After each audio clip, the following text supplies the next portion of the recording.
I wanted to understand in traditional industries, you guys use, blockchain, IoT, Gen AI, anything that you see getting adopted, you know, in your respective industries. Mukul, you want to, talk about that? Yeah, sure. I think so. These emerging technologies, Mm-hmm. blockchain, AI, ML, Gen AI, right? I'll just give examples that I was kind of making a note of also that correlates with what you're asking, right?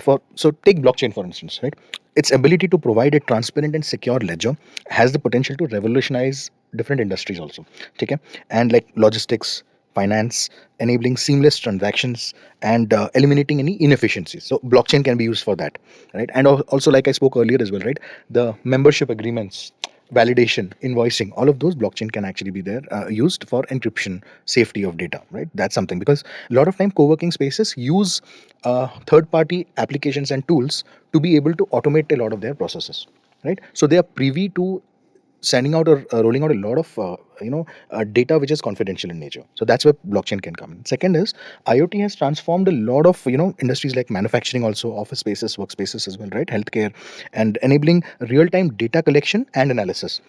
So that helps better operational efficiency, better decision making. So that is where IoT can come in. And maybe then there is Gen AI, which is empowering organizations across sectors to leverage the data driven insights that we are getting, right? And for being able to take informed market decisions. So these are the three things which probably a lot of usage are there in our workspace ecosystem per se, is what I feel. Sumant, on the same Yeah, question. so it's a quick thing, right? So on blockchain, definitely government is making a big push, especially for medical records. So that is one thing they're doing to keep it more safe and secure. Um, Second thing is IoT wearable devices. So we all have wearable devices that can predict, our heart movements. And now advances have come into mental health also, where wearable devices can predict how stressed you are or if you're going through anxiety. And Gen AI is really big in mental health, though that can pose a lot of challenges because you can, if you're feeling anxious about something, you can just chat with a bot, right, using Gen AI technology. And when you say, hey, I am feeling anxious, then the bot will ask you what is the reason you're getting anxious. So mostly these Gen AI chatbots are relying on the fact that the more you talk, the more you engage with someone, you feel better. That's the basis for doing this. So I see a challenge that these Gen AI bots, they are not therapists on the other end, right? So there is always a chance of misinterpretation. So if someone is going to an app to use having a certain mental health condition, it can also go in a negative direction, and that's a big challenge, and it's unregulated right now, and that's one challenge I see where this adoption could pose serious risks to individuals. Aniket? Yeah. On the cybersecurity side, I would emphasize more on the AI side, where AI usage is being done by hackers also and defenders also.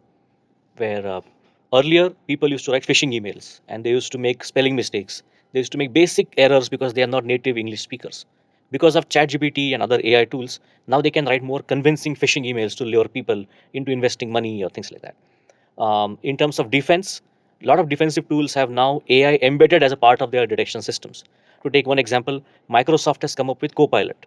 So Copilot is now available for most of the cybersecurity tools, where you can ask the Copilot, "Hey, are all the tools doing okay?" And if you have like 10 different tools deployed, it can give you a quick answer that, yeah, we have one detection in this location. Apart from that, everything else is okay. So that AI invention is quite good. Last thing I would like to say is companies need to realize that their usage of AI needs to be, I would say, formulated and approved by the management, which is why now there is a push for having an AI policy in every company that the management will sign off on. And then you can hold people accountable based on that policy, whether their usage of AI was in adherence to that policy or not.